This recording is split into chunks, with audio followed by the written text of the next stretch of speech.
남들 10년 벌 돈 5년 안에 버는 법을 첫 주제로 이제 좀 전달을 해보려고 합니다. 내가 처음 정한 진로, 이 시작점 있죠.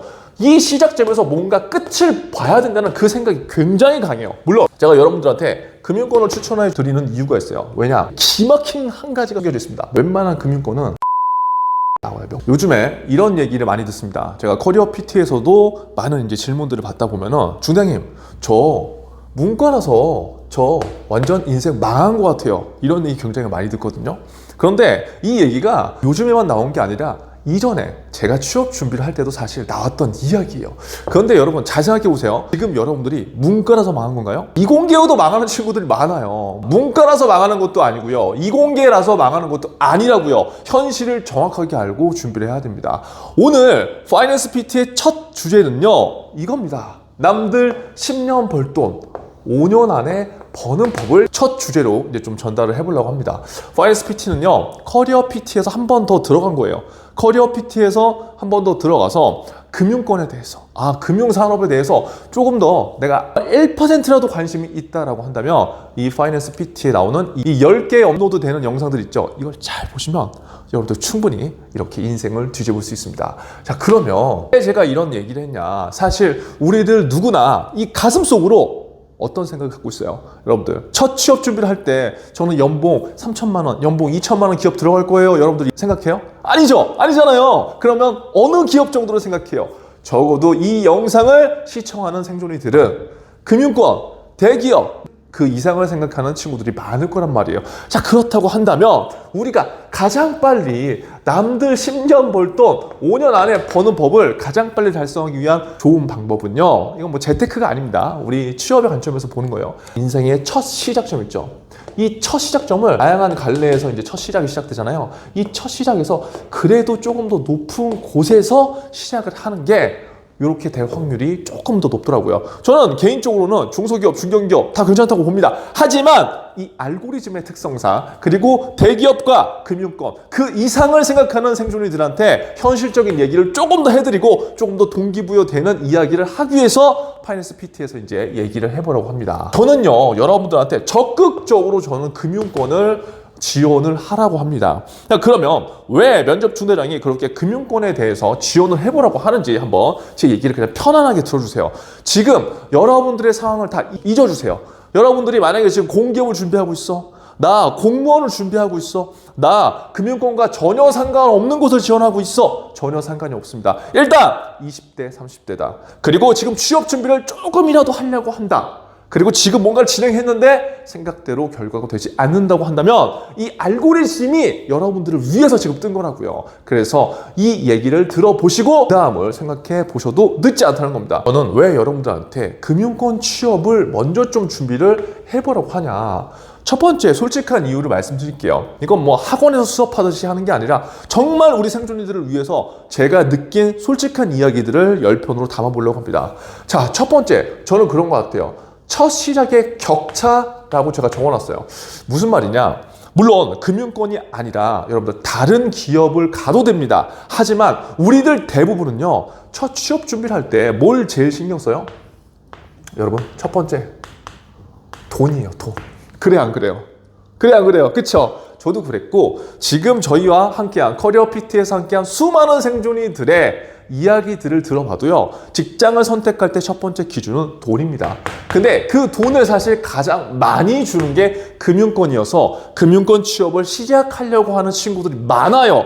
그런데 그 시작을 하려고 하는데 내가 뭔가 준비를 해야 되기 때문에 부담감이 있어서 준비를 못하는 친구들이 이제 많은 것 뿐이죠. 그런데 오늘은 일단 우리 상황을 다 놓자고요. 우리 상황이 중요한 게 아니야. 일단 왜 금융권으로 우리가 지금 다시 시작하고 첫 시작을 해야 되는지에 대한 이유를 한번 이야기해 보려고 합니다. 자, 그러면 첫 번째 이 돈인데 보세요.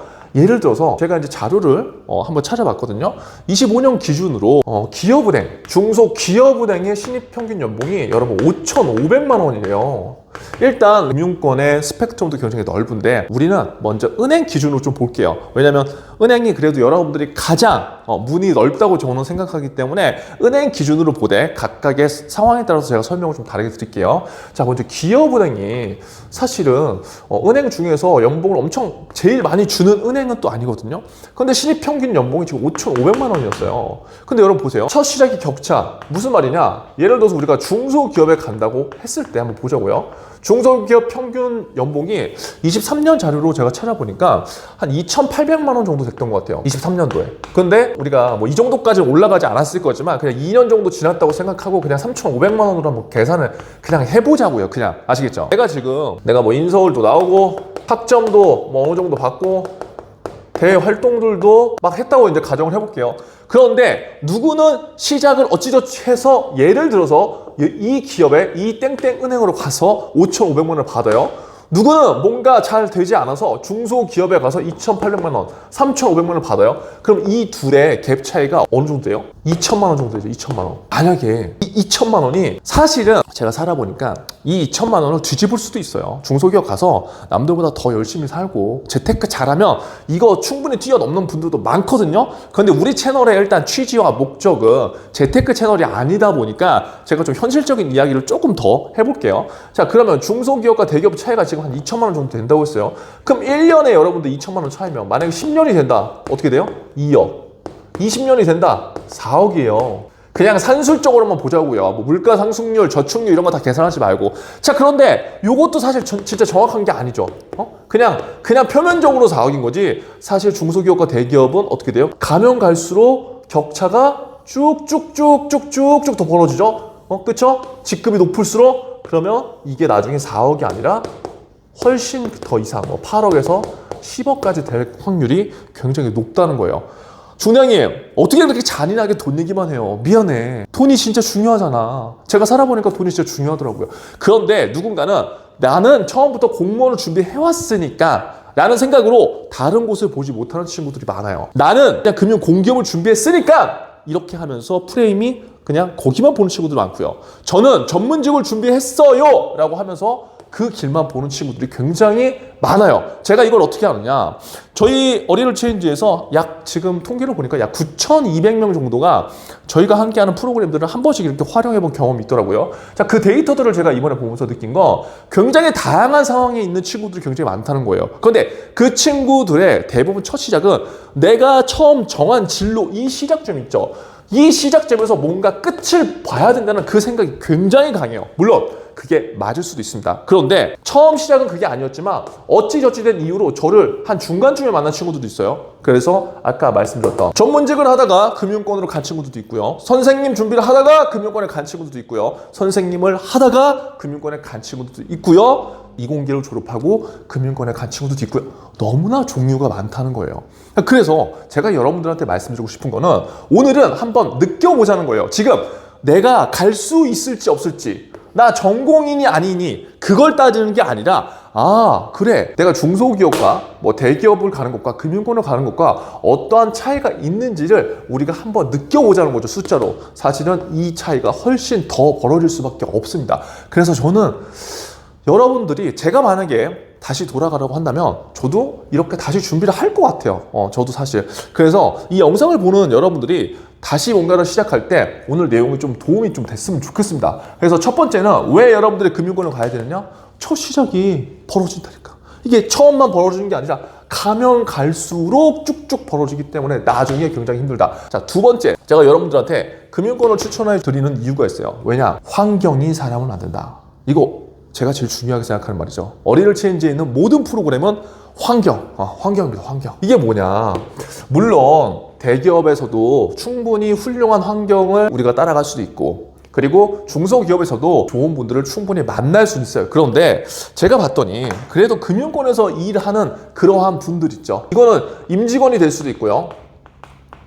꼭 임직원이 아니라 우리 만나는 고객분들 있잖아요. 고객분들. 이 사람들 자체가 달라지는 거예요. 좀 더 다른 류의 사람들을 만나볼 수 있는 환경이 금융권이잖아. 뭐 내가 만약에 흑수저라고 하더라도 예를 들어서 내가 뭐 공무원으로 일했어. 물론 공무원으로서 뭔가 민원 처리를 해줬을 때 굉장히 뭐 잘 사는 분도 오시고 젠틀하신 분들도 오실 수 있죠, 당연히. 그런데 금융권에서 일을 하다 보면은 내가 흑수저고 내가 여지껏 배우지는 못했지만 내가 상대하는 고객분들하고 이야기를 해보고 그 고객분들과 이렇게 커뮤니케이션에 이런 걸 하다 보면은 나도 모르게 또 다른 세상이 있다는 걸 알게 돼요. 근데 그렇게 되면서 굉장히 다른 생각과 마인드를 갖게 되고 그러한 것들을 쭉 하다 보면은 마인드가 조금 이제 바뀌기 시작하거든요.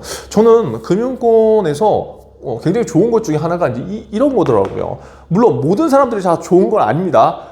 이상한 사람도 많아요. 이상한 사람들이 많은데 근데 좋으신 분들도 많고 단지 좋고 나쁨이 아니라 내 인생에 뭔가 도움이 되는 어떤 사람들과 인맥을 구성할 수 있는 굉장히 좋은 환경이 저는 금융권이라고 생각을 하기 때문에 저 여러분들이 이런 환경에서 좀 일을 해봤으면 좋겠다는 거예요. 그리고 세 번째, 인생 최고의 저는 무기가 이 금융권에서 일을 하면서 시작이 된다고 생각해요. 무슨 말이냐? 제가 생존면접 바이블도 뭐 출간을 하고 있지만 그 책이 원래 첫 제목이 인생이 면접이다 였어요. 인생이 면접이다. 인생이 면접이다라고 하면 여러분들이 뭐 학업하는데 잘 안 볼까봐 제가 생존면접 바이블로 하는 건데 저는 아직도 그렇게 생각해요. 인생 자체가 사실 계속 면접인 것 같아요. 그리고 그 면접이 어떻게 보면 세일즈 상황인 것 같아요.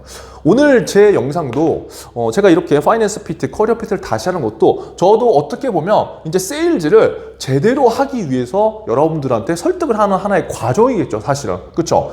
그렇듯이 우리의 모든 일상이 저는 면접이고 세일즈라고 생각하거든요. 그런데 금융권에서 일을 한다면 대부분 뭐 스텝으로 가는 여러분들의 직무도 있겠지만 대부분 영업 현장에서 고객을 직접적으로 마주하고 세일즈를 하는 상황이고 그들을 설득해야 되는 거예요. 근데 이게 저도 처음에 금융권 취업을 준비할 때 가장 싫었던 게 뭐냐면 나 영업을 해야 돼. 세일즈에 대해서 제대로 된 생각을 갖지 못했어요. 나 부탁을 하기 싫어. 저는 사실 그거였거든요. 그런데 그 생각이 지금 거의 20년이 지났더니 완전히 뒤바뀌었습니다. 왜? 세일즈라는 건요, 어떤 환경, 어떤 상황에서도 필요한 거더라고요. 제가 치킨집을 해야 되는 상황에서도 세일즈는 필요하고요. 제가 나중에 뭐 아르바이트를 할 때도, 그리고 제가 나중에 취업 준비를 다시 할 때도 저만의 포트폴리오가 있어야지 누군가한테 선택을 받을 수 있더라고요. 그런데 이 금융권에는 내가 좋던 싫던 간에 세일즈라는 걸 해야 돼요. 그리고 그 세일즈에서 굉장히 다양한 사람들을 만나면서 다양한 인사이트를 갖게 되고 그 인사이트에서 나만의 와이너가 만들어지고 거기서 또 다른 한 걸음으로 나아갈 수 있는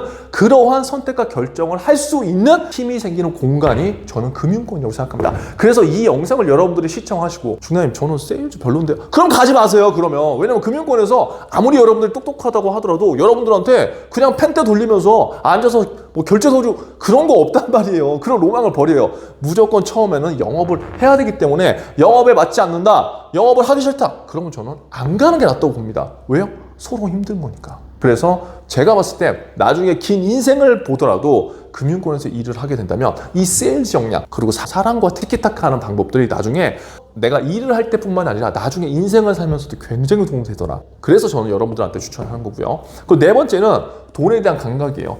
결국 저는 그런 것 같아요. 제가 어떤 일을 하던 간에 이걸 해서 내 인생에 어떻게 적용시키지? 이게 뭐예요? 이게 바로 T포인트죠. T포인트.